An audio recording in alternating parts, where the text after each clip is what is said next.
La Seconde Guerre mondiale. Le 6 juin 1944, les Alliés débarquent sur les plages de Normandie. C'est l'opération Overlord.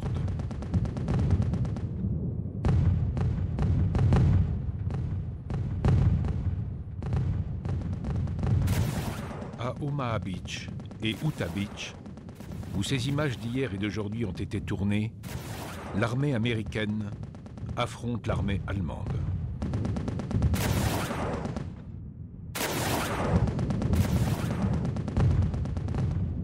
Le 6 juin 1944, le D-Day est aussi connu sous le nom du « Jour le plus long », d'après le titre d'un long métrage de fiction qui retrace ce débarquement, un film qui a connu un succès mondial.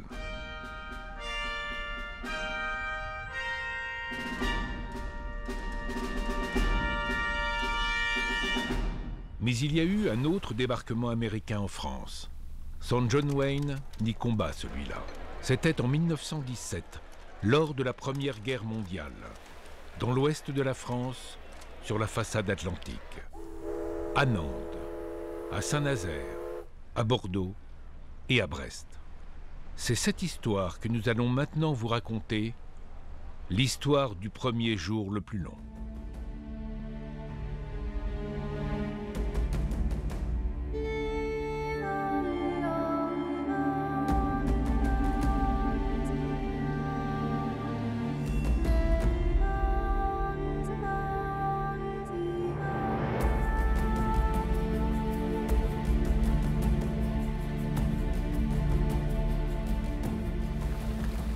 Nous vous montrerons les traces que les Américains ont laissées de leur passage.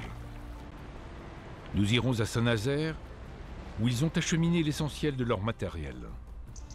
Nous irons aussi dans la plaine de Montoire de Bretagne, où les Américains ont bâti des entrepôts qui s'étendaient sur près de 2 kilomètres. Quand les Américains sont partis en 1919, on peut dire qu'ils ont pratiquement liquidé toute trace de leur passage. Nous irons à Savenay, où les Américains ont construit un hôpital gigantesque, alimenté en eau par le plus grand barrage de Bretagne. Il fait 122 mètres de long, 15 mètres de hauteur et sur une superficie de 23 hectares, à peu près l'équivalent de 25 terrains de football. Nous irons aussi à Nantes écouter un concert de jazz, un air nouveau venu de là-bas. À Plouguerneau, sur la côte nord du Finistère, d'où les hydravions américains harcelaient les sous-marins allemands. Nous irons aussi à Brest-Pontanézen, où les Américains disposaient d'un camp de passage XXL.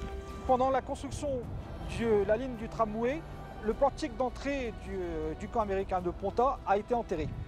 Nous verrons aussi quel fut le destin de ces jeunes Bretonnes qui épousèrent des soldats américains, comme Jeanne Clérec, la grand-mère de l'acteur Sylvester Stallone, et celui de ce soldat, le soldat oublié.